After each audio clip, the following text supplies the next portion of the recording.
We're good? I'll take that as a yes, the thumbs up and the snap. That's the code. All right, cool. All right, we're back with another episode, but first the sponsors. Head over to www.johnbartoloshow.com and go check out a complete list of all the sponsors there. I appreciate everyone tuning in today. I want to thank Gallo Technologies for the walls behind us, Rhino Metals for all the tables. I want to thank the whole list of sponsors today, Volquartsen Firearms, Blackwater Ammunition, CAA Gear Up USA, Galco Leather Holsters, particularly Pulsar. Thermal technologies coming down in price. Go check out Pulsar. I want to thank Kenzie's Optics. I want to thank Right On Optics. Go check out all those different brands, all those different companies. I appreciate all of them. And Enforce Weapon Lights. There's a complete list below every episode. Go click all the different sponsor links. Go support them. Go let them know what you think, whether you like me or hate me or whatever. They don't give a shit, but go check it out. I appreciate them. Got a special guest today. More excited than I've been in a while because I love having YouTube personalities on. I got some really good ones lined up, but this young lady stumbled across my desk. We got the one and only Rhonda Mary. Rhonda Mary. Please, you know what's on my mind? Y'all love trying to make it ethnic. Like. No. You want to know something? I'm going to confess right now. You know what's on my mind? Mara Murray, the true crime freaking thing, the girl that got abducted. Okay. And so to everyone listening, if you haven't checked out, on a side note, if you haven't checked out Mara Murray, go check out Mara Murray. She got kidnapped in New Hampshire, and it's a fucking it's a 4-part true crime series on I should get money for that, but that's a whole side thing. I usually get Rhonda Mary, and I'm like, I know y'all can read. This is not what this says. I'm telling you, once you look this up, this crime drama, you'll be hooked for 3 days. I've been on it. I watched that, and then I watched what did I watch the other day? That heist in Boston, the one that's on Netflix, the Boston non-Museum of Art, the Isabella Stewart Gardner Museum robbery. Mm-hmm. I got everybody hooked on. It's like a 4-part series on Netflix. I watch enough investigation TV, and that's mostly all I watch these days. But you know. Well, listen, you just flew in. Let's get to you. You just flew in. Mm-hmm. What made you start a YouTube channel that was going to be not only geared towards being what I like to call pro common sense, but pro 2A and black women shooters? I mean, why would you be behind black women shooters? I can't imagine why. So it's a lot that goes into this. First of all, my YouTube channel started after, years ago, I used to always have people telling me, you should do a YouTube. Right. And I'm like, YouTube about what? And they will always suggest makeup, hair. And I'm like, no, that's not me. Like, I don't care about any of those things. And this was years ago when I was on Facebook, and I would get in these kind of like debates about politics, just anything, And for some not very smart reason, I thought, well, maybe if I just explain it in longer format, they'll get what I'm saying, 100%. That wasn't the case. It's worse. You think typing something, people would be able to... Move the mic in front of you. I want to hear this. You think, after... It's like, well, if they're not understanding me typing this, or maybe they don't understand the way I'm saying this or the way, it'll be a little bit more heartfelt if I do it on video. That was just not the case. So it started off more like a political commentary, talking about societal things and woes and everything that's happening in the media. This was right in the thick of the news media. This is fake news. And so I'm like, I'm a naturally inquisitive person, curious person. Chatty Cathy. I'm like, you keep saying it's fake. Let me see if you really talking about what you're talking about. And so I just started diving into the news media. And when a story wasn't real, I'm like, I gotta share this. I gotta tell people the truth about this. And so at the time of my YouTube growing and me learning more about the Constitution, the Bill of Rights, history, Black history, all of these other things, I was already learning a little bit more about the Second Amendment. But in the thick of it, I was in this hit and run / road rage accident that was really crazy. And I just watched that whole Unhinged with Russell Crowe. I feel like, was that what you were involved in? It was, the guy, we were going like over 70 miles per hour on the highway, and he was ramming my car off the road because I guess I wasn't driving fast enough for him, even though I was going over the 70 miles per hour. And at some point, this was just happy-go-lucky, no situational awareness, none of that, you know. Me just completely in my little innocent energy. And even though he took off, I'm like, well, maybe he's having a moment of light. Maybe he's just going to pull over and we'll just switch insurance and everything will be okay. And so I roll down my window and he walks up to my window and he's like in my car and he's berating me, cursing me. I remember distinctly seeing a ring around his eyes. That's how close he was to me. And the story got crazy, so they went back and forth between chasing, and I had to follow him to get the license plate because I'm like, dude, you just wrecked my bumper. You're not getting away with this. This is awesome. And not awesome at the time, but awesome at the same time. You should have grabbed. It kind of led me. You should have grabbed him into the car and drove off and run him down. So even when he came up to my car, I remember I had my friend on speakerphone, and he was living in Tennessee. I was in Mississippi. And I'm like, if anything happens, it was a Sunday morning. I was headed to meet my friends for brunch. And my parents were at church. And I just remember saying, if anything happens to me, let my parents know what happened. And it got crazy. But anyway, eventually the guy took off. I made a police report. It was a black woman police officer that pulled up. And she was like, you didn't have your gun? I was like, it is Mississippi. No. And she was like, when he was driving up on you and ramming your car, you could have said you fear for your life. Now, of course, now that I've learned more and looked back, wouldn't necessarily been the right time to use deadly force, but I think I would have felt way more comfortable in my person. I would have felt way more empowered. It's not a good feeling telling your friend over the phone, hey, if something happens to me on the side of the road, if it escalated, you want to have the ability. Let my parents know what happened. Jesus. And so 2 weeks later, I went and got my first firearm, and I'm the type of person, I'm like, man, I got to share this with other people. This is great. I need more people to know about this. And particularly the representation of who was a first, like all the men I know, Southern men, Mississippi men, traditional men, conservative men, Christian men. Nobody ever told me get a firearm to protect yourself. It was a black woman police officer was the first person to ever plant that in my mind. Now, thankfully, I kind of was already learning more about the Second Amendment. I was into my YouTube. So I was kind of I was more open to the idea. What did you buy? At that point. Oh, gosh. This wasn't. It's okay. Come clean. This is welcome to the Thunderdome. I went and bought a Smith & Wesson Bodyguard. I was so. It's not awful. It's not awful, but it's not good. It's not that great. I was so certain that I just wanted a 380, right? I had to have a 380. I didn't want the firearm to be big, and now it has all that. Could have been a high point. It could have been a high point. Could have been worse. So I didn't do too bad, but some mistakes that I made, and these are things that I kind of try to steer women away from now.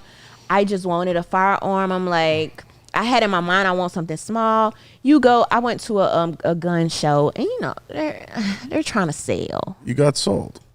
It's a salesman. So hey, what are you gonna do? It's not a bad gun. Lessons learned. You got it with the laser and all the doohickeys on it. Terminator. I mean, but hey, and to think about, I don't even shoot that thing now. Ever. I never. That's like a little get off me gun. Yeah. It's a revolver that takes a mag. Essentially, right? It's crazy. And then that story is crazy. I'm not trying to downplay it to everybody being like, he's laughing at her.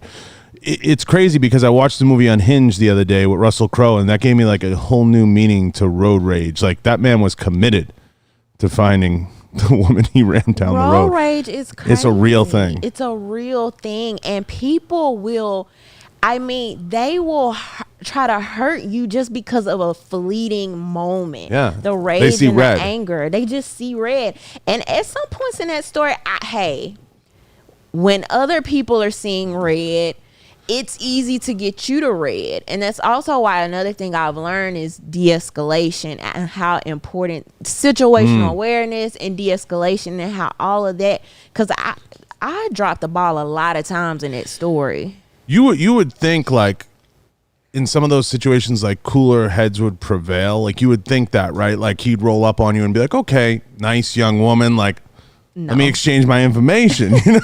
No, right? So, it's weird to me, even like in my biggest moments of seeing red, you have like those moments of kind of like I don't take myself that seriously. So like in all my posts, there's always that undertone of sarcasm. And I feel like those guys that like roll up on you and they take themselves so seriously, they need to be heard. And I mean, like, it's a fucking car. Like who cares at the end of the day? Like, you're going to ruin your life over that. Did you ever get the guy? I followed him after he came to my car and cursed me. You effing B, you should be driving faster. Get over in the right lane, even though you were going 5 miles over the speed limit. But so after that, I chased him because I'm like, you didn't curse me, you didn't ruin my car. You're gonna pay some more insurance. I'm gonna run you over. So I followed him. I got his license plate. I made the report. His insurance company had to pay. So we never had to interact. We never had to interact. But I just felt like you need to be held responsible. This is not okay. You just can't go in the world treating people like that. And I'm just a sweet little, like, look at me. Yeah, we're just chasing people down. Yeah. So armed and dangerous. So, listen, so you make this evolution, this leap on YouTube. Yes. Now, I have to imagine a lot of people talk about women being in this growing segment of shooting and purchasing firearms and all that jazz. And then we talk a lot about the minority population purchasing firearms. Nobody really knows the true data, right? People who say they do, they don't. Like, we don't know how many new gun owners there are. It's all a widget. But I have to imagine the minority female, and I hadn't thought of this till I had you on, population has to be one of the largest growing segments, if not the largest. It absolutely is. Yes, that's correct. I'm super excited about that. And something that I've been trying to get people to recognize is that when you are doing a cultural shift, regardless of what people feel about it, once you put the Black woman approval stamp on something in the media, it becomes almost like a social, it's more accepted. And so I love that. If we can get some type of alignment between how we are representing to a culture to Black women, and that's going to align to hip hop, we're very influential. Yeah, forget about it. It'll never happen. I can tell you all day why it'll never happen. Listen, nobody. I have this little bit of faith. Hope. This little bit of hope. Something in me is like, I can be the light and bring some other people on. And I'm glad you went down this road because there's so much I want to talk about. But I have zero faith or hope, pick a word, in the firearms industry leadership. Okay, the NRA is horrible, horrendous. It's not going to be them. It's awful. You have the NSSF, which kind of gets it. There's some good people there. There are some good people there, but the problem is how they generate revenue. They generate revenue through SHOT Show and having a carnival. That's essentially a carnival, right? So they have this carnival where they sell boot space. If they don't sell boot space, what do? They go out of business. They beg people for money. You have, firearms policy. You have Gun Owners of America. You have some other groups that are doing good work. They're just not big enough yet, right? Like the NRA, for example, pumped $4.5 million into the Georgia election. You know what $4.5 million could have done media-wise or influence-wise for them in the communities that you're talking about, within the community structure. But they don't want to fund the right things. They have a hierarchy that's, and I said it to the boys from Guns Out, it's too many old white guys. That's really what it is. I'll say it. It's too many old white guys. They have the same vision of what it is and the same interpretation. And I blame, right now, I'm very bitter. I blame a lot of the ammo companies right now. like this whole ammo gate thing, this whole ammo shortage. This is because of the ammo companies. Nobody's gonna fool me. I'm not fooled. Remington, Vista, they're conveniently driving their own manufacturer prices up. They're pumping ammo $75 a box. Do you think it'll ever go back down? I think it'll go back down, but it's going to go back down when, I mean, I saw that fluff piece that Remington came out with the other day that was like, Vanderbrink, who is the CEO of Federal, he's like, oh, I'm sick of seeing no ammo on the shelves. Motherfucker, you created that situation. Right. Why? Because you don't want to sell the primers and the components to other manufacturers that have manufacturing capability. Right. Because you want to give yourself a clear path to produce as much ammo as you can at as higher price. He's not fooling me. And he did the article on American Rifleman, which is the most bought and paid for fucking piece of literature in the gun business. Nobody's fooled. Rhonda, nobody's fooled. But I'm the only guy calling these guys out. You know why? Everybody's scared to lose their free box of ammo. They're sponsored. They're scared. I don't need a free box of ammo. I got plenty in here. Right. They're afraid to lose their little free, I get a case from them every year. I'm a writer. You're bought and paid for. Yep. And that's the problem. So you have this issue where, okay, so like take the NRA for example. Let's pick on them because they're easy. There's good people there on the legislative side, and what they do primarily is on the legislative side. So they do good work. The issue is they're not pumping enough into the mainstream that's educational, that supports certain groups, and they're not putting enough out there. And this industry is weird because we anoint some very strange people as false gods in our industry. The idol worship, the state worship, the politician worship. I have on my anti-statist shirt, the celebrity worship. I have a shirt that says entertainers are not leaders. Like, nothing's gonna change until we get past the celebrity worship, the political worship, the old guard worship. I think that's coming faster. I think the anti-cancel culture thing is coming faster because you see guys like Bill Maher and certain people speaking out, and they can be the bridge. Do you think so? I do. I think we'll see cancel culture subside because, you know, the age-old saying, it's get woke, go broke. So all these, and they're all conveniently getting woke. They're people that like have $100 million in the bank, so now they can be like this woke thing. Like look at Disney. It's freaking dying on the vine because it wants to be woke, because of Kathleen Kennedy and because of a lot of the things going on at Disney, Gina Carano, and how they're refacing themselves. And look, I think that has a chance of toppling, and I think that it already is, because you have people like, look what they did with Cuomo. They anointed him. They made him Jesus Christ in the party, and then he comes tumbling down. So this anointing of false gods that we see, it's systemic. So it happens in the firearms business. It's a problem that's everywhere. I see people that they anoint as like the voices and the faces of the industry, and I'm like, how the fuck did what you get here? Like, and they've never worked in the business. They've never cashed a check. They've never done anything. A lot of the things that I know are inside baseball because I've worked in this business for 15 years. That's why when I see people, whether it's like Corleone Noir, go into Nosler and say, oh yeah, I didn't realize there's 1 million additional hunters. That's why there's an ammo shortage. Motherfucker, that's not why there's an ammo shortage. Are you retarded? And people believe it too, like because he said it.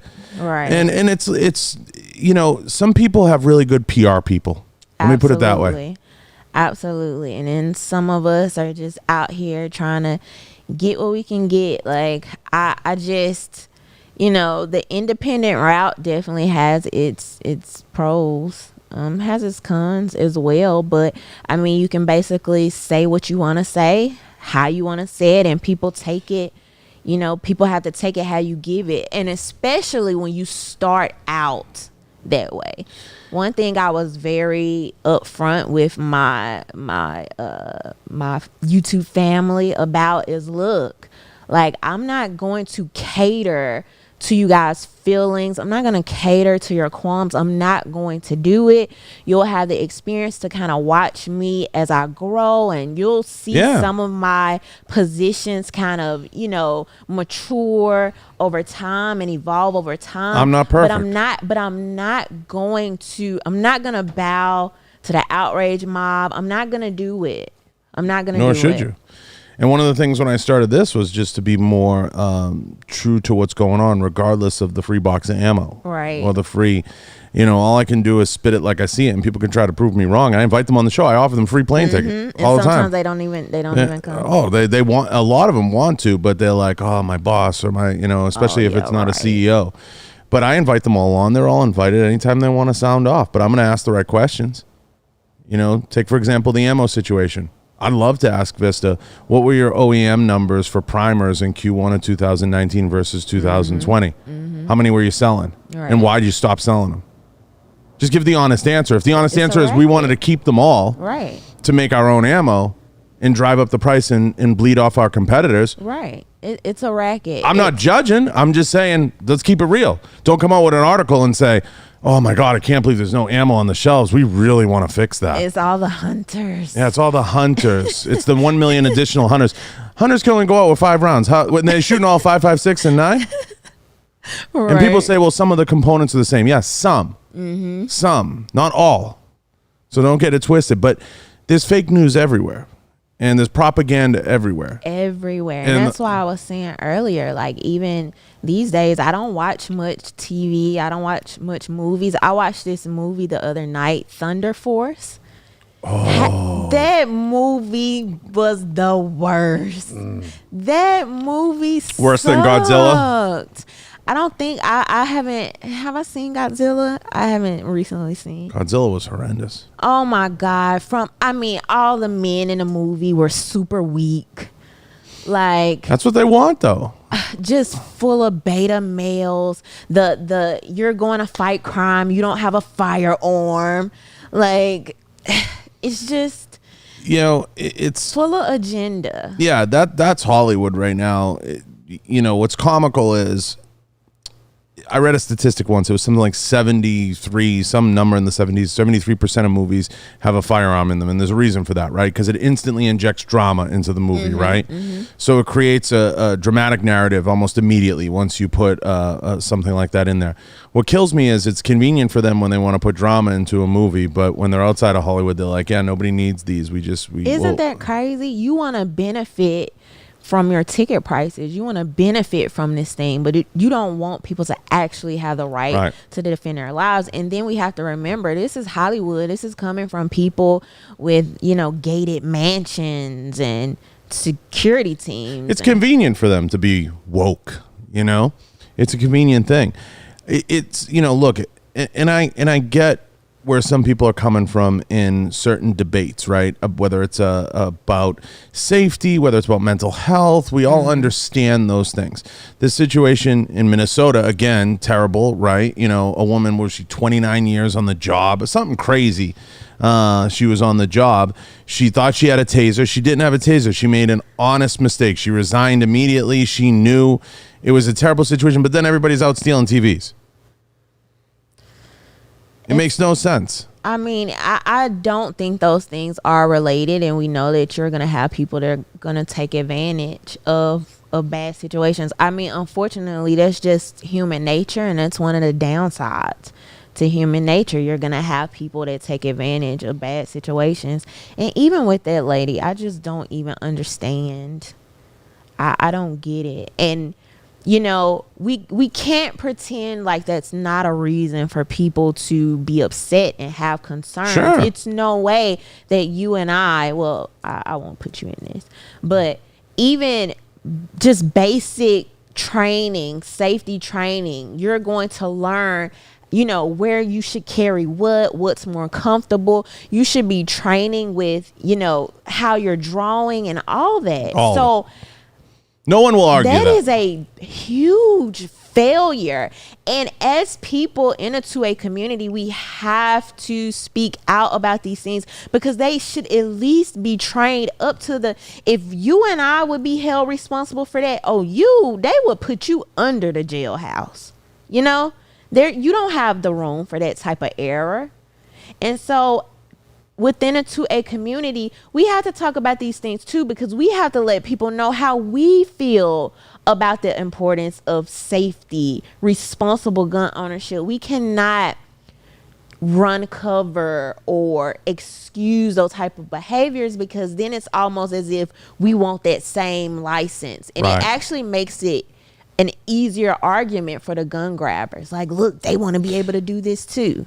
Well, we're gonna lose the gun grabber war, and we're gonna lose huge. We're losing huge, and we're losing huge. I've said it 100 times. We're gonna lose, and we're gonna lose huge. And let me explain it, and I'll tell you why. We are too obsessed as an industry with correcting people when they say, yeah, we need to ban AR-15s. And we're like, do you know what AR stands for? It stands for Armalite rifle, not assault rifle. Nobody cares. We're playing right into that narrative, right? Mm-hmm. And if you want to defeat an army that's bigger or potentially stronger than you are, what do? You pick them off at the seams, right? At the sides. And that's all we're allowing them to do. If I see one more video like, you know, and listen, this is, again, because we've anointed false gods and we have certain people at the forefront of the debate, right?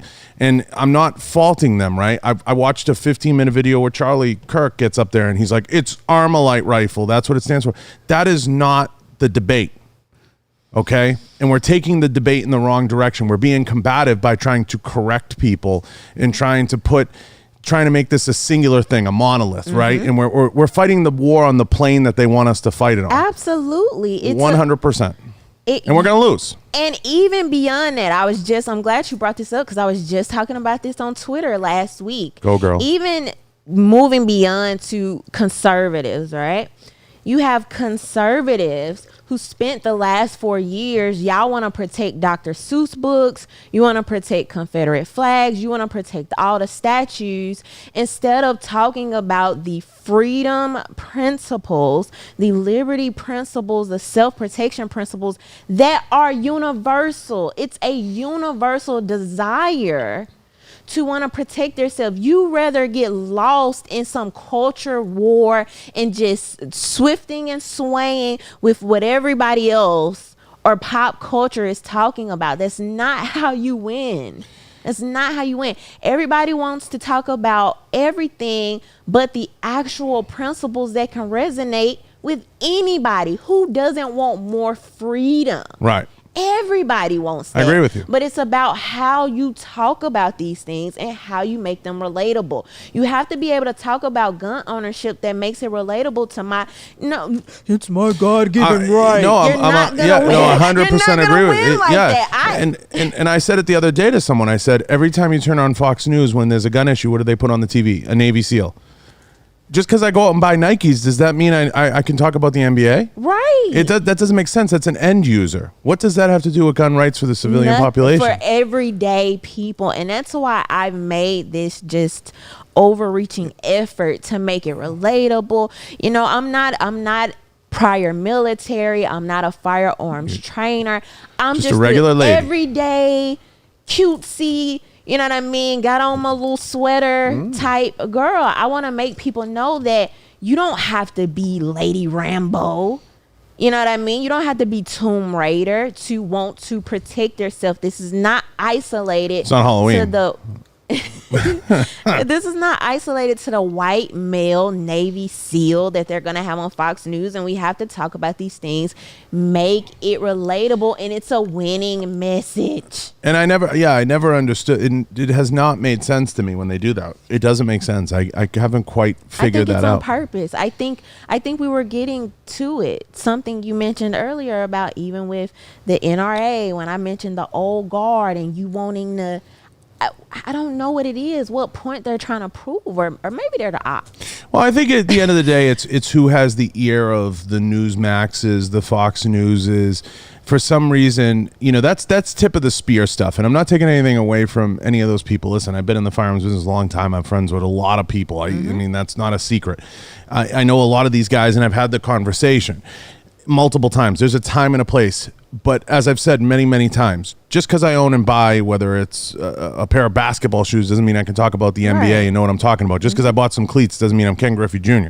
I don't know those spaces, and they're not really the spaces I live and breathe in. So when we get into the debate of gun rights or firearms ownership or protecting those rights, it's important whenever the topic comes up to have the right people on to discuss these topics in a genuine adult conversation and be able to have that back and forth from a position of understanding. Right. And if you understand the situation, like, for example, the McClaskeys, whatever it was in Kansas City when they were defending their home, that's maybe not necessarily the spot where you have a Navy SEAL on to talk about that. Maybe it's you have a civilian on that says, look, you know, I've dealt with this issue before. This is what's come up. This is what's happened. It's just, you know, it's a lot of the news outlets, they're just having their friends on, you know, or the same group of 7 people. And that's what's going to kill the gun industry. And the gun industry really boils down to the 4 or 5 people that have always been the spokespeople of the firearms industry and the spokespersons of the firearms industry. And it's really a shame. And I think there's better people than that. And part of the reason why I started the show is to put some of those people on air. Right. Absolutely. I mean, do they know we're losing? Like, we're gonna lose huge. Do they get it though, or is it like we're losing now? Take $79 for a box. Like, you have 8 million new gun owners, right? Whatever the number is, we don't know the number. A large percentage of those are new black. So you have new gun owners, right? You have $79 a box 9mm. How often do you think those people are going out training? I know instructors. Pricing people out, and this is so you can't take the popcorn out of the movie theater and expect ticket prices to stay the same. People love the popcorn, they love the snacks. So you essentially took the popcorn out of the movie theater, and when you do that, what happens? Instructing dries up. Okay, so instructors can't instruct. More negligence. Okay, more negligence, less training. So all these things that these dumb motherfuckers preach, and they are dumb. Okay, because they come out with fluff pieces and everything else. Like, I almost fainted when I read that Remington article. An American Rifleman. I almost fell down. I was like, you're upset that there's not low-cost ammo on the shelves? Are you shitting me? So this industry, I don't think that they know, because right now I know this. Whether it's at the NSSF, NRA, certain outlets, they're just happy to have jobs because there's no money. And they blew all their money on different things. They're just happy to have jobs. What happens to the people that we care about the principle of this thing? It's not about the money. It's not about what's trendy. I want the ability to be able to protect myself. I do not trust the government. I don't trust them. COVID has proved, the lockdowns, I should say, that we cannot trust them. I've seen with my own eyes over these last few years, people that go to protests, if you're armed, that police officer is more likely to treat you a little different than an unarmed protester. It's just the pure, I mean, it's facts. Right. It's what we've seen. And I think you're right. And I think that a firearms owner, for the most part, they're a far better citizen, right? They're a far more law-abiding citizen, by and large. For the amount of firearms that are out there, there's few and far between. I'm a huge fan of enforcing the laws that you already have, right? And that's something that I preach a lot of, because you have laws on top of laws. It's like a law sandwich, right? So you can't keep layering new laws on top of everything and expecting, you know, like, this will work. Well, we're going to come up with this law. You had red flag laws in place. You had some very strict laws in place. And was it Colorado, the guy was still able to take a rifle, and they had reported him. They had said he was a problem. And they're not enforcing the laws that they have now. The family had tried to take the firearm away. All the things were in place for that to take shape. And they take this little nugget, this mass shooting, that's the new buzzword, right? Mass shooting. It can be one person, it's a mass shooting. It can be a murder-suicide, it's a mass shoot. So they take this one thing, and they put it out there in the universe. And what they don't do is spend enough time saying, how was this person able to do this? Like, what caused this? They don't care. It's just, let's call it a mass shooting, and let's say this. Like, when they post the gun numbers, they say this many homicides with firearms. They don't back out the murder-suicides. They don't back out any of the numbers. It's just, let's put this number out there. It's like the COVID death toll. Remember? The COVID death toll. With no more context. There's no context. And that's part of the issue. I mean, CNN now is getting bent over the coals because they were admitting that they were literally on a propaganda campaign to run Trump out of office. I mean, it's how you don't read that and say, I can't watch this anymore, is beyond me. I read everything now. I read all of my news. I probably haven't watched CNN. I don't know. It's been over a year. I read everything. I think we have just a natural, almost like a common sense type thing that you're able to filter and sift through the BS way easier and way more quickly when you're reading it in front of you, and you can say, let me do a little deciphering here, as opposed to watching your favorite personality, somebody you feel like looks like you, represents you, or whatever, you know. Well, I think you're right. I think that causes some of the problem. Like, there's a lot of people out there that are in it just for the debate, right? They just want to have the debate. And a lot of people ask me, like, there's a lot of people I like in the media, like, Candace Owens is a great one. I like some of the things Candace does. Do I think sometimes she's just in it to debate? Yeah. And it's like to argue. She wants to just argue at everybody. And sometimes I take a little issue with that. It's a money. The polarization, the money comes. People love very polarizing people, regardless of, not to just specify her, but just in general, does the debating help us win? And that's something we really need to talk about and consider. Or is it reaching across the aisle and trying to influence people? Right. What does debating really do other than serve pad itself? Your pockets? It's a little self-serving, I would say, if we're, as it relates to a culture war. I love a good provocative conversation. I mean, me too. And Don't get me wrong. I love a good, I kind of like the outliers. I like people that'll say things that other people may necessarily say, but I think it's a time and place. Like, I think for all of that. I think another problem in the conservative movement is the new thing is everybody wants to run for office, right? Everybody's running for office. I think that's great. While at the same time, you have a lot of people doing it for social media reasons. Okay. And I see it, and I'm starting to see through it, and I'm like, I see you, motherfucker. Absolutely. And people are like, everything's a grift now. Everything's a grift.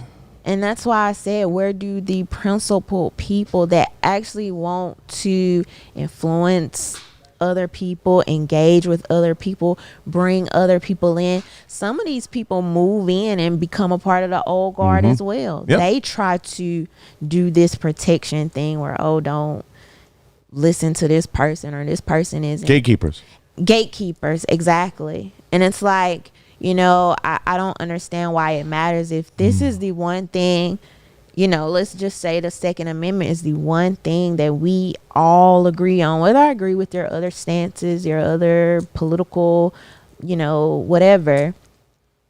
If we agree on this thing, let's work together to bring other people into this thing and push this thing, not push people away or, this, And get combative, kind of like I said with the AR-15 thing. It's like if I see one more person correct someone and say it's an arm, they don't care.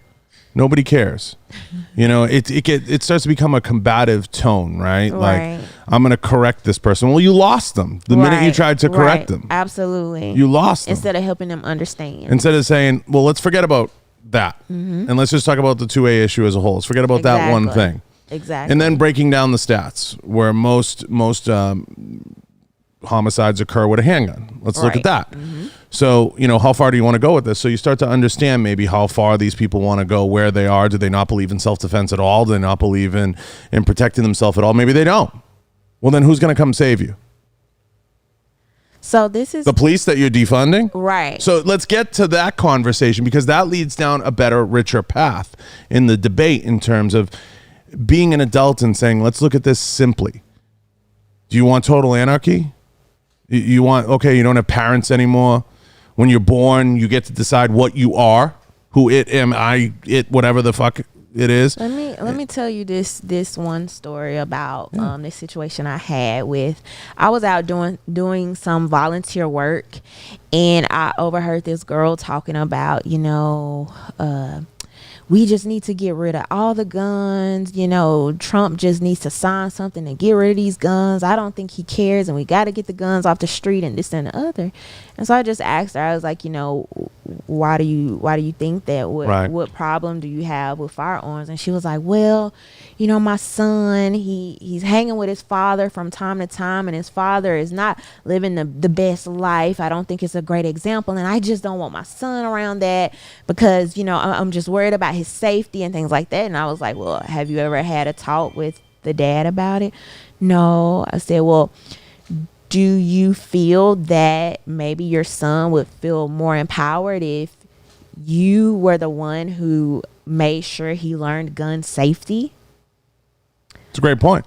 Oh, well, I never thought about that. I said, well, what about, I heard you saying something about Trump should just get rid of all the guns. I said, how do you think he would do that? What do you think that would look like?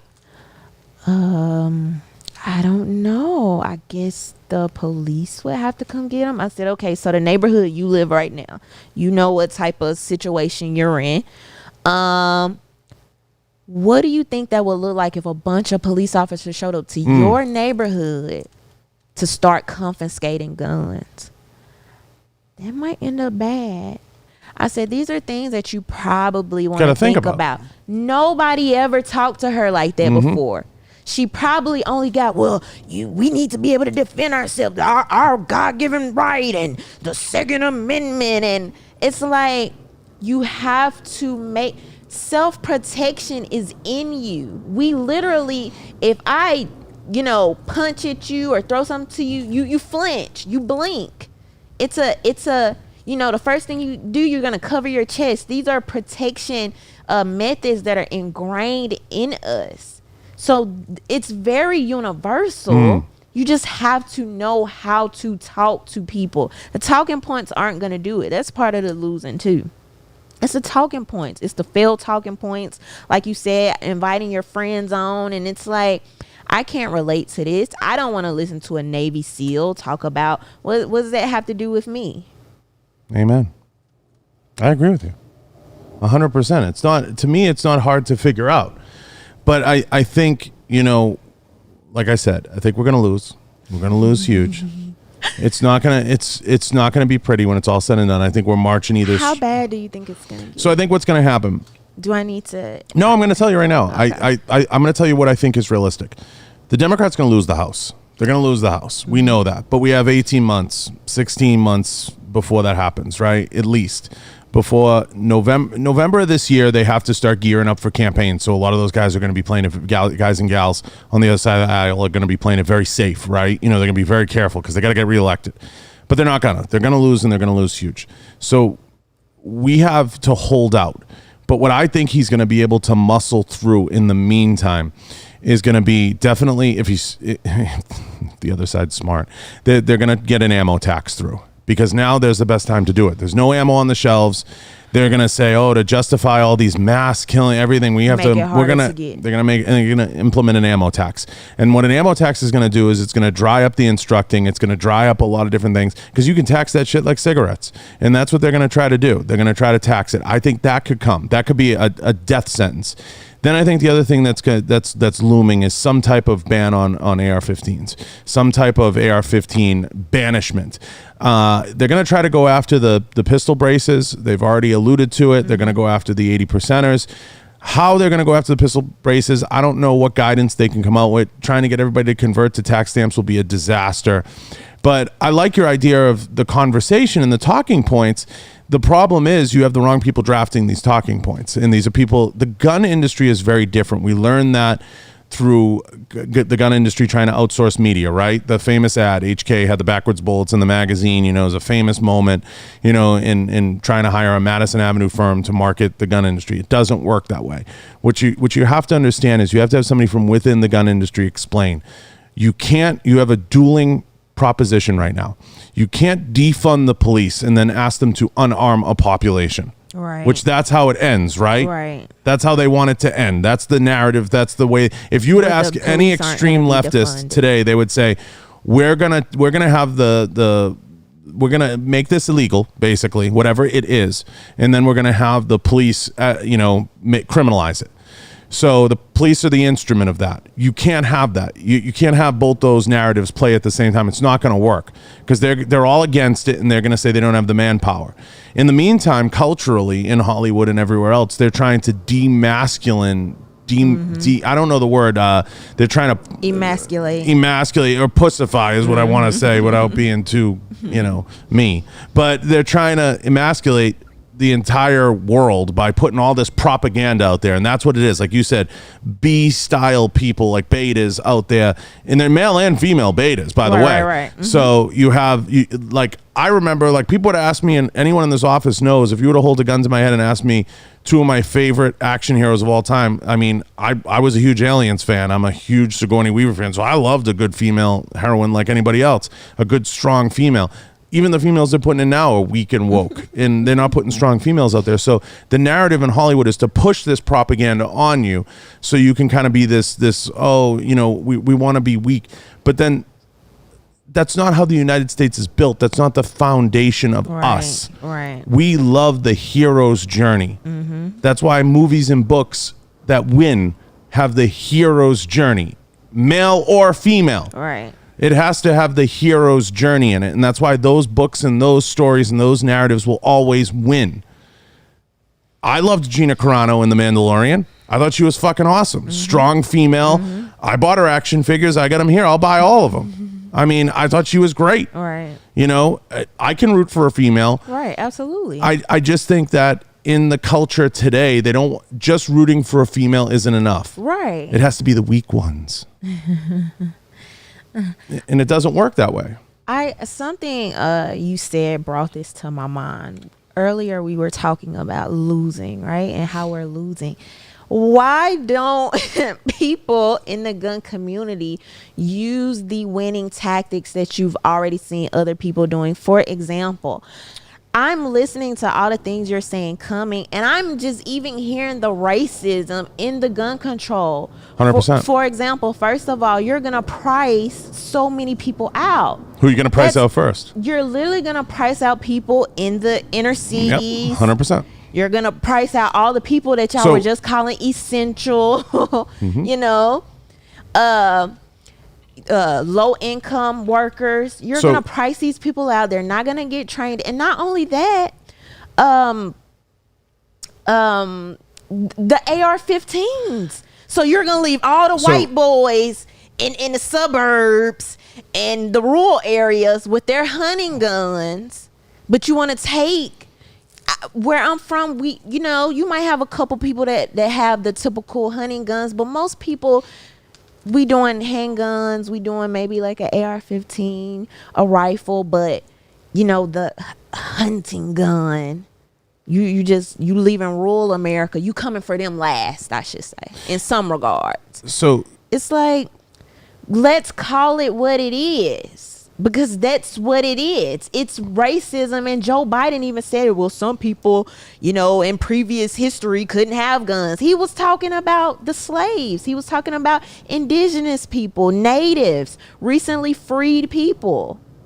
Yeah, I mean, there's no question that firearms are a gateway drug to a conservative mindset, right? Mm-hmm. So that they don't like to see this many gun owners, right? But there's a bigger problem to why we're going to lose, and we're going to lose huge. The bigger problem is you have this huge block of people that are buying guns right now. And if they don't have the ammo to go out and train and shoot them, they're going to take them, throw them in the closet and be like, I'm not going and spending $79 a box for ammo. This doesn't make sense, right? I'm not going to do that. So point to that. So typically nobody buys one gun. They buy 5 if they're going to go shoot, train, and they're going to participate in those things. So the ammo thing is a problem inwardly facing to the industry. Like, we're doing that to ourselves because we're fucking idiots.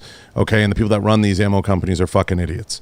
And that's the truth. That's 100% the truth. They're dummies. They're trying to give themselves a runway to produce as much ammo as they can, which is their prerogative from a business perspective, but they're stupid.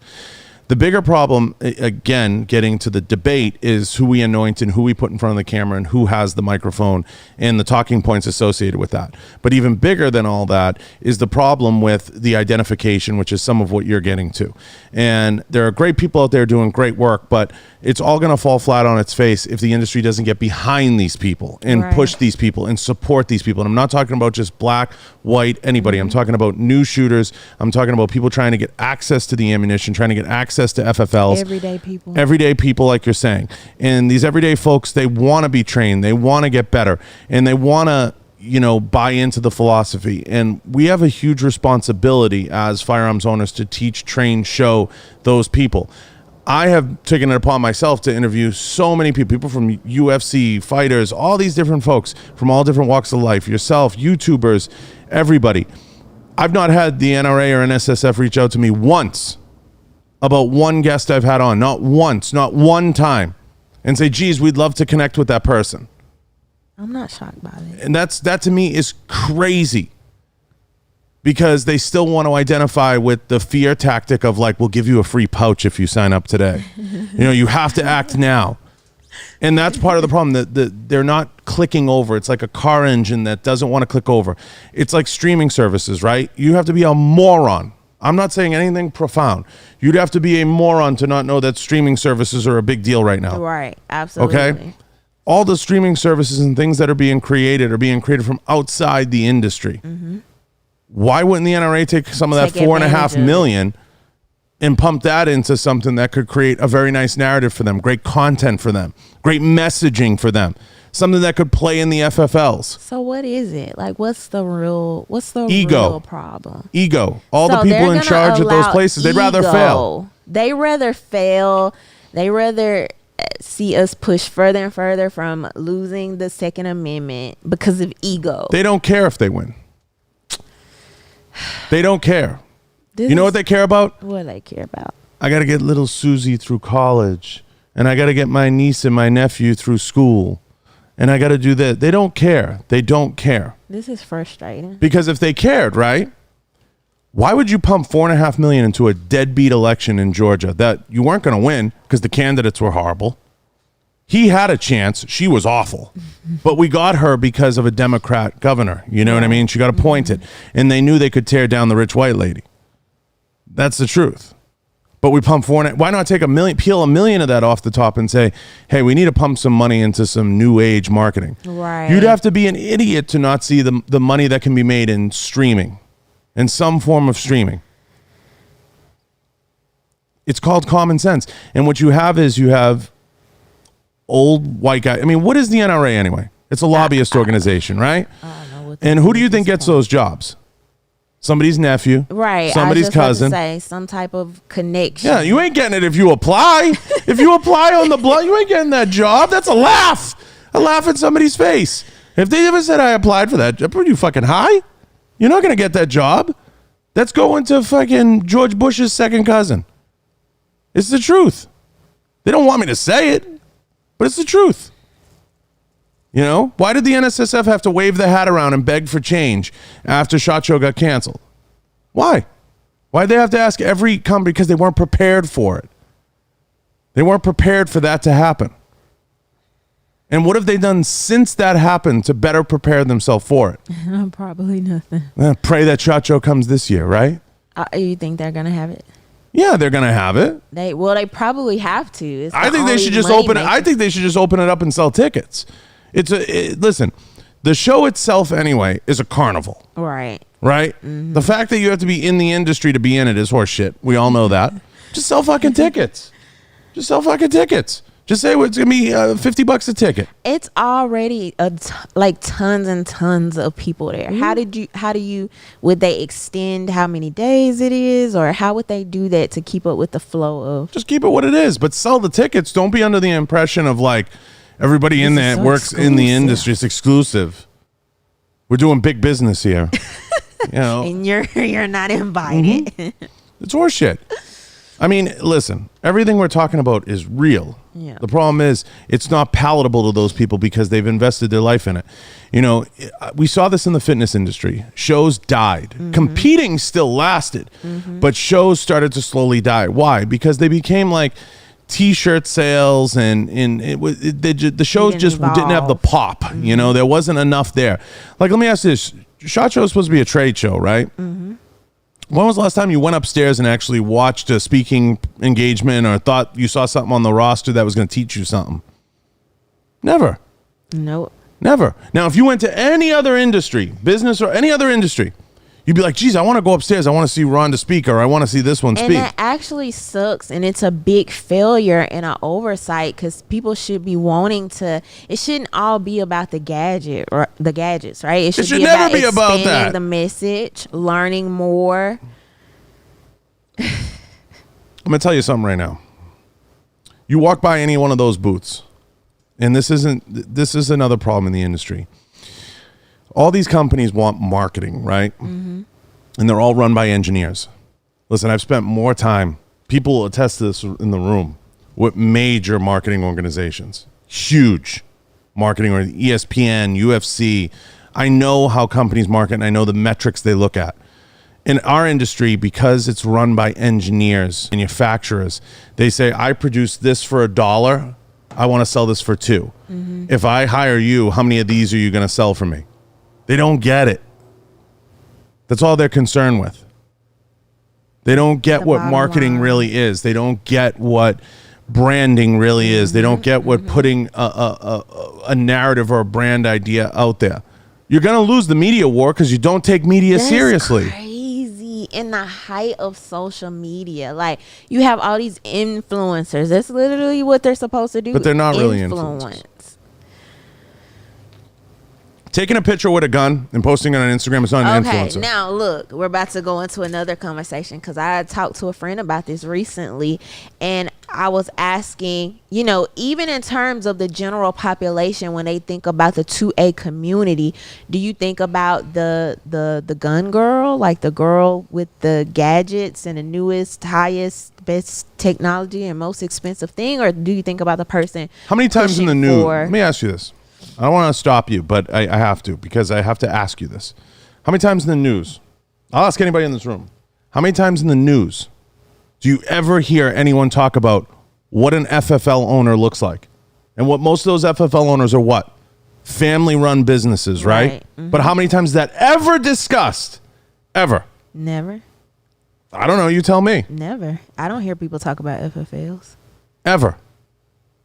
And those are the tip of the spear. We cannot even buy a gun without those FFLs, right? Mm-hmm. But how often do we talk about them? How often do we praise them? How often do we talk about those being small, closely held, family-run businesses? Mm-hmm. Never. And it's a very important part of the state. The most important. Because if we rely on Bass Pro and Cabela's, we're going to lose. That's why. But you hear about them. We'll be up the creek. We're going to lose. We need those FFLs. We need those people. We need those family-run businesses. And they're nice people. And then isn't that somewhat like conservative principles to actually support then why don't they? Businesses? Why don't they? Doesn't all this kind of go hand in hand if we're really being honest here? I'm the only one being honest. And you and whoever comes on. I mean, really. I mean, nobody talks about it. Wouldn't it be great to see someone go on Fox News and talk about what an FFL is, what a closely held small business looks like, where it's like the grandpa behind the counter and the son, and they're trying to make a living, right? And they're trying to do what's best, and maybe they have a little instructing business on the side. Mm-hmm. Nobody talks about those people. You know why? Because they want to see them all close. Nobody protects them. Nobody looks out for them. I make a very huge effort to support the local FFLs. I hate, I think I went to... Without them, we're done. Done. One of those places. You ever see The Outpost in, what was it? What's the movie? Dances with Wolves. Where he lives, that little hut in Dances with Wolves, Kevin Costner. He lives in like a hut out in Indian country. That's what we are. Mm-hmm. We're like an army of ones. A lot of ones. And a lot of them have good publicists, and a lot of them are selling mugs and selling books. Mm-hmm. But it's no real foundation. Because they don't even know the principles. They don't even talk about it. That's crazy. You tell me. Prove me wrong. No, you're not wrong. I'm sitting here thinking about how, like, interconnected all of this is, right? And how this goes back to what I was saying earlier. The people that care about the actual principles. You know, we can go debate people all day for, a hashtag or a viral moment. But if people do not understand the actual principles, the foundational principles, of course you're going to lose. So how could you not? I didn't make this up, right? I didn't make this up. Running a successful business is what? People, process, and product, right? That's a Marcus Lemonis thing, right? Mm-hmm. That's CNBC. If you watch the show The Prophet, that's what he says. We don't talk about the people. NRA doesn't have a talk show. I do. I put the people on. We don't talk about the people. We just post a picture on Instagram. Hey, this is Susie gun holder or Todd gun holder. So we don't have conversations. I'm trying to do that. The process is through the FFLs, right, to how these people acquire most of their firearms. We need to preserve those FFLs. There needs to be an effort to preserve those FFLs. At the NSSF level, all the way up, there needs to be a concentrated effort to preserve the FFLs and continue that process. So that's part of the process. And then it's the product, okay? And we need to get the product in people's hands. Ammunition is the product. Right. And without that, the wheel doesn't spin. Instructors don't go out and teach. Money doesn't go through the till. We don't pay the instructor. The instructor doesn't pay his dues to whatever organization. The ranges don't get funded. So we create these quagmires ourselves constantly. Right. I wonder, do politicians, let's just say, you know, Democratic politician that may be, be more anti-gun, right? Like, sometimes I wonder, do they genuinely believe in their heart? Like, you couldn't solve the drug war. Like, drugs are still in the street just as easy to get. Yeah, but they monetize that. Well, that's true too. But sometimes I just wonder, do they genuinely believe, like... And if you believe the government doesn't control... this rule, it'll stop crime. No. But, like, you don't think they genuinely... It's about control. In the end, it's about control. They want to be the only people with guns. I think there's that, but I think it's about control in the end, and I think that's a great debate. I think it's about controlling people. So obviously, you know, we've had a mask mandate and a social distancing far longer than we should have. We've had all these things at the risk of... Why is that? That's a great way to see small businesses suffer, right? So small business suffer. Who suffers? Big business. Who gains? Big business, right? I'm going to tell you the age-old thing. Follow the money, right? Follow the money. Why do you think they want to put such a ban on pistol braces? How many people are going out and buying a tax stamp for an SBR? None. Zero. Because why would you? You can just have a pistol. Always follow the money. I mean, and then even the extra money to get the tax stamp for the... It's like... That's a scam. That's the biggest scam ever. Like, what does it even prove? Like, what... Oh, you paid this now. You paid does $200. It make you a better... And it could all be done at the register, too, if they really wanted to speed it up. Man, what? It could all be done at the register.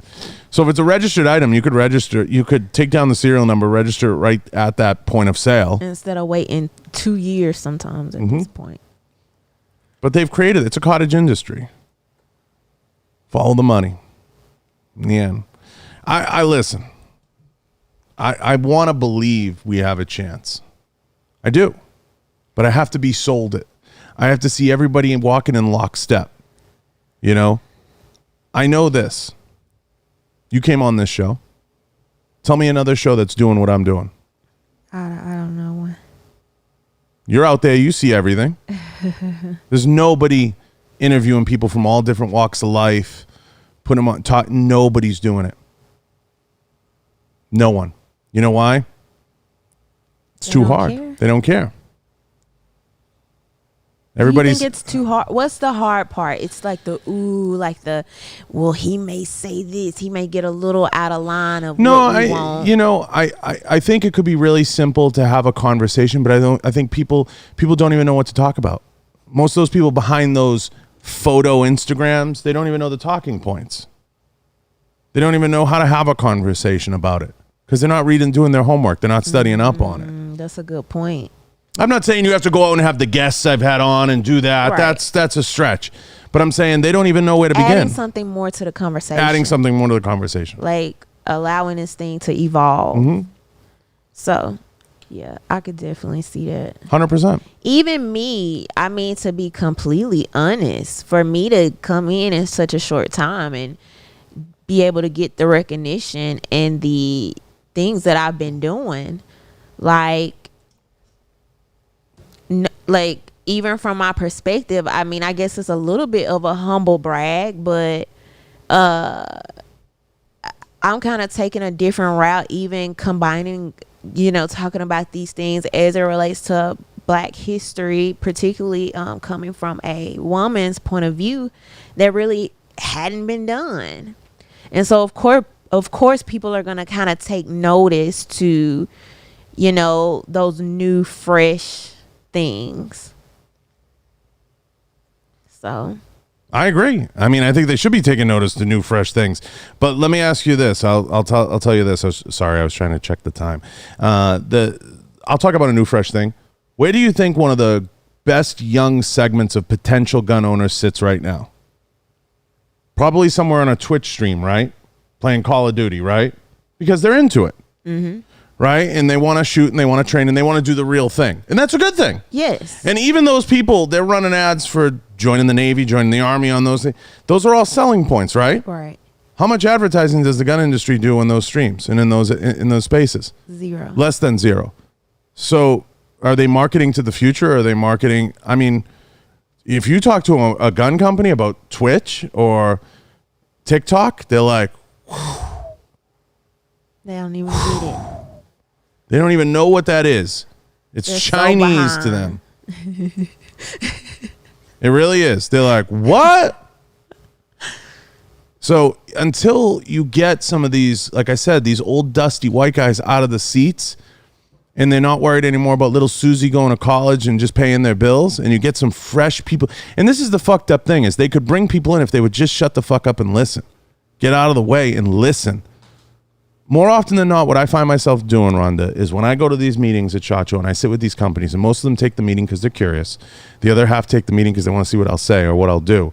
I'll say to them, you should be listening to that 26-year-old right there because they know what they're talking about. Right. Because that's where it's going. Right. We know the direction and where And you're it's supposed to heading. skate to where the puck is going. You're supposed to, swing the bat where the ball is going. And the problem is they want to stay in a safe little box. I had a very influential marketing director in the firearms business say to me, this is the firearms business in a nutshell, John, and this is a huge company. He goes, present the same idea over and over again, you'll have a job. Present a new idea and it fails once, you'll be out of a job. So a lot of these guys and these gals stay in this safe little bubble. We have tons and tons and tons of potential gun owners in the MMA, UFC community, in the fitness community, in all these communities. How much marketing do we do in those directions? None. These people get in a cage and beat the shit out of each other. You know they want to protect themselves. 100. That's what their life is built on. But how much do we market towards them? And the crazy thing is, the play from the media is that this gun thing, that's just for old white men. That's the play. So That's what they why want. not actively combat that? That just makes sense. That's literally common sense. If you know that this is being projected as a stereotype, why not go the opposite direction? That it's in your face. Why would you feed right into the stereotype that the media is giving you? It's easy. It's lazy. I wanted to use a word they've tried to socialize us out of using. Starts with the R. I won't say it because you know how people get, but it's ridiculous. I'll just say that. It makes no sense. I understand. But it's lazy. And it's the same reason everybody that they have on, you notice they're always hawking a book or they're hawking a mug. Everybody's selling. Everybody's selling. It's too bad. What have we been going, an hour plus? Oh, we got to wrap up. Can I ask you one question Shoot. before we go? Anything you want. How are you taking because you said we're losing. We're going to lose Huge. big time. How are you feeling about it? You seem Terrible. but you've kind of accepted it as. It's not that I've accepted it, right? It's what's my recourse besides getting in front of this microphone and hoping and praying that the people I have on understand what I'm trying to do by putting all these people in front of a microphone and hoping and praying that somebody out there listens and pays attention and we start to get the proper competing narrative. I love this industry. I love the people in this industry. I love everything it's about. But it's going to take new and fresh independent voices like yourself, like the folks that I know out there and I've had on this show to come up and to be a part of the dialogue and be a part of the conversation. And some of the older faces, and there needs to be a shift in how we present this. I've said it before. Nobody cared about skateboarding and rollerblading when they were individual, right? Right. When it became action sports, right? It became a thing. Monster Energy came in. It became a thing. Oh, my God, the X Games, all these different things. the firearms industry is still very secular. When we talk about it, we talk about hunters. We talk about tactical guys. We talk about outdoors guys. We talk about military. Until we all come together and everybody stops with the bullshit and everybody stops lying and we're transparent. Right. And we start having a real conversation, we're going to... Why? Because it's all individual. It's all who can grab a headline. You know, I mean, listen, I'm not okay with it. But what's my recourse? Stock up, supply myself, lock it down. But all I can do is what I have seen not done. And what I've seen not done in the industry is putting good folks like yourself in front of a microphone, in front of the camera, and having a good conversation. I see a lot of people posting Instagram posts. I see a lot of people picking apart cops, doing videos, hit pieces. Oh, did you see what they did? Nobody is just getting in front of and having a dialogue. Mm-hmm. And the more you get to know people who carry a firearm, people who defend themselves, people who want to be more capable, the more you humanize them, right? Absolutely. The more it's going to be more palatable. Absolutely. In my opinion, what I'm doing, I'm the worst enemy to the left. Mm-hmm. Because I've said it 100 times. I'm trying to do for the gun industry what Joe Rogan did for MMA. And what Joe did for MMA was he made it very human. These people were just trying to put food on their table. They were trying to fight. They were trying to provide for their families. He brought it to the everyday household. He brought it to the everyday household. Mm-hmm. And until we bring the conversation to the everyday household and people say, I love having Rhonda in my community and knowing she's armed. Right. And she's normal. Right. Just an everyday. Until we start to think that way, we're never going to win. Yep, I agree. 100%. We keep putting a Navy SEAL on TV and saying this is the face of the gun industry. We're in deep fucking shit. Right. Right. We're in deep shit. Mm-hmm. It's a bad day. And that's not the face of it. Right. It's not. That's the tip of the spear. That's actually disrespecting them in so many ways. But hey, what the fuck do I know, right? You and me both. Well, you were amazing. Thank you. I loved having you. Thank you so much. I appreciate you, and I appreciate you taking the time to come out here. No problem. I enjoyed it. You're going to be here all night. You're going to have a good time. Vegas is fun. Yeah, we're going to go turn up now. Oh. Wow. Not too much, but yeah, it's Vegas. What happens in Vegas stays in Vegas. Here. Do you get tired of hearing people say that? Yes. I'll say this. Everybody thinks like, because I live in Vegas, I spend my nights butt naked on the strip. Like, it's not how it works. It's like you chill. Like, you live and work here. Like, let everybody know where they can find you, how they can reach you. Give them your ads. I am Rhonda Mary on pretty much everything. You'll find me at Rhonda Mary, or I am Rhonda Mary. Rhonda Mary, just like the Mary of the Bible, Mary. Don't try to put no extra sauce on it. Extra sauce. I want to thank all the sponsors. I want to thank everybody at www.johnbartoloshow.com. I want to thank all the sponsors down below. Go check them out. Give them a follow. Give them a listen. I appreciate them. Check out their websites and leave reviews. I do a terrible job asking for reviews. I appreciate all you guys.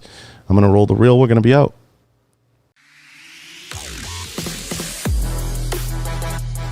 If I'm doing this right.